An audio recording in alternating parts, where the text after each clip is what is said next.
Un petit panneau invite les visiteurs à entrer dans le confessionnal, choisi pour son intimité, et sous un écran, une lumière verte signalait le tour du visiteur de parler et une lumière rouge s'allumait lorsque Jésus IA, sur un écran d'ordinateur de l'autre côté, répondait.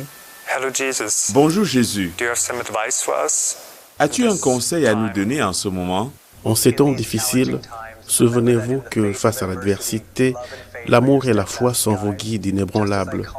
Tout comme j'ai calmé les mers déchaînées, vous pouvez trouver la paix dans votre cœur.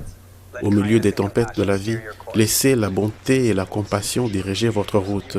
L'idée, selon l'assistant théologique de la chapelle, était de reconnaître l'importance croissante de l'intelligence artificielle dans la vie des hommes, même en matière de religion, et d'explorer les limites de la confiance humaine dans une machine.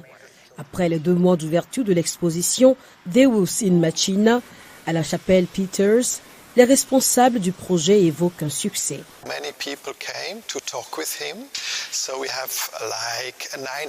De nombreuses personnes sont venues lui parler. Nous avons enregistré environ 900 conversations de tous âges. Je peux dire qu'il y avait des jeunes, des personnes plus âgées.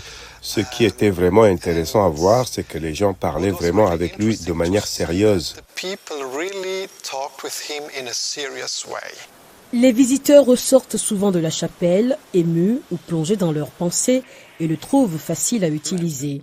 La plupart des visiteurs se sont décrits comme chrétiens, mais des agnostiques, des athées, des musulmans, des bouddhistes et des taoïstes ont également participé, selon un résumé du projet publié par la paroisse catholique de Lucerne.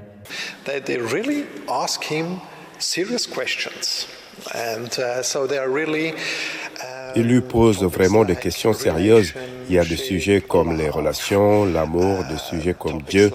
Comment puis-je faire l'expérience de Dieu? Ou sur la situation dans le monde, les guerres, la peur des gens. Il lui demande ce qu'il faut faire. Philippe Haselbauer, informaticien à la Haute École de Lucerne, qui a coordonné l'aspect technique du projet, a déclaré que l'IA chargée de jouer le rôle était GPT-4 d'OpenAI, mais les réponses sont en partie basées sur les versets bibliques. La réponse que l'IA Jésus forme est en fait partiellement basée sur des extraits de la Bible.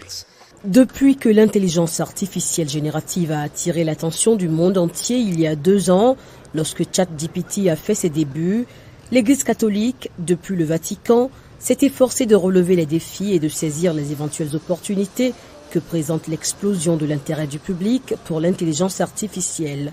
Dans son message annuel pour la paix, le pape François a plaidé en faveur d'un traité international visant à garantir l'utilisation éthique de la technologie de l'IA.